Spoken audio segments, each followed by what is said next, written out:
एक बड़े राज्य में एक राजा का बेटा और उसी राज्य के मंत्री का बेटा रहते थे। दोनों आपस में गहरे मित्र थे।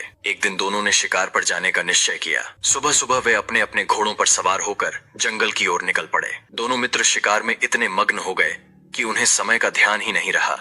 तीर कमान और भाले के साथ वे हिरणों और खरगोशों का पीछा करते करते बहुत दूर निकल आए। धीरे धीरे सूरज ढल गया। शाम गहराई और अंधेरा छाने लगा। जंगल में रात का सन्नाटा फैल गया। तब दोनों मित्रों ने एक बड़े पेड़ के नीचे अपने घोड़ों को बांध दिया और उसी पेड़ पर चढ़कर रात गुजारने का निश्चय किया। पेड़ पर बैठकर मंत्री का बेटा बोला, मित्र, कोई कहानी सुनाओ ना।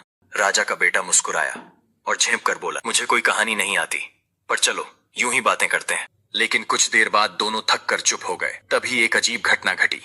राजा के बेटे के पेट से अचानक 3 कहानियां निकलकर बाहर आ गईं और आपस में बातचीत करने लगीं। पहली कहानी बोली, हम इतने समय से इसके पेट में कैद थे, यह कभी हमें सुनाता ही नहीं। अब हमें बदला लेना चाहिए। मैं सबसे पहले बदला लूंगी। सुबह होते ही मैं सांप का रूप धारण करूंगी और इसके जूते में छुप जाऊंगी। जैसे ही यह जूता पहनेगा मैं इसे डस लूंगी। दूसरी कहानी तुरंत बोली, अगर तू असफल रही तो मैं अपना बदला लूंगी। मैं एक बड़ा सा पुलिया बन जाऊंगी। जैसे ही ये दोनों मित्र मेरे नीचे से गुजरेंगे मैं चुपचाप मंत्री के बेटे को जाने दूंगी, लेकिन राजा के बेटे पर मैं भारी भरकम गिर जाऊंगी और उसी पल इसे कुचल दूंगी। अब तीसरी कहानी और बोली, अगर तुम दोनों भी नाकाम रहे तो मेरी बारी होगी। जब यह अपने घर पहुंचेगा, अब पहला निवाला खाए, तब मैं उसी निवाले में जहर का कांटा बनकर उसके गले में अटक जाऊंगी। रात में कहानियों की ये सब बात को मंत्री का बेटा सुन लेता है।